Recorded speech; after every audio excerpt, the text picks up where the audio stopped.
ఒక్కొక్కరు అందరూ folk industry అంతా ఇంతే, ఫోక్ ఇండస్ట్రీ అంతా ఇంతే అంటే ఫోక్ ఇండస్ట్రీ అంతా ఇంత కాదు. ఫోక్ ఇండస్ట్రీలో నేను 10 సంవత్సరాల నుంచి ఉంటున్నా.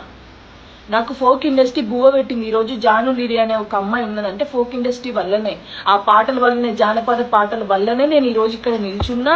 నేను 4 పూటలు మా కొడుకు పెడుతున్నా, నేను తింటున్నా అంటే ఈరోజు ఫోక్ సాంగ్స్ వల్లనే. 10 సంవత్సరాల నుంచి లేని ఇప్పుడు ఎందుకు ఇవన్నీ జరుగుతున్నాయి?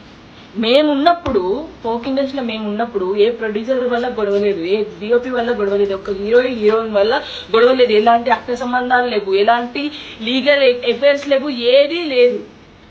మాకు అప్పుడు రూమ్స్ కూడా ఇచ్చేటోళ్ళు కాదు. ఒక ఇంట్లో మాట్లాడితే ఒక 10 మంది దాకా ఒక షాప్ వేస్తే అక్కడ నుంచి ఇక్కడ దాకా మేము పడుకునేటోళ్ళం.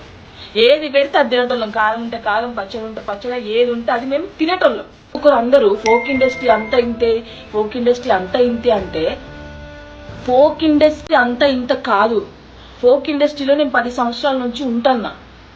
నాకు ఫోక్ ఇండస్ట్రీ బువ్వ పెట్టింది. ఈరోజు జాను లిరి అనే ఒక అమ్మాయి ఉన్నదంటే ఫోక్ ఇండస్ట్రీ వల్లనే, ఆ పాటల వల్లనే, జానపద పాటల వల్లనే నేను ఈరోజు ఇక్కడ నిల్చున్నా. నేను 4 పూటలు మా కొడుకు పెడుతున్నా, నేను తింటున్నా అంటే ఈరోజు ఫోక్ సాంగ్స్ వల్లనే. 10 సంవత్సరాల నుంచి లేని ఇప్పుడు ఎందుకు ఇవన్నీ జరుగుతున్నాయి?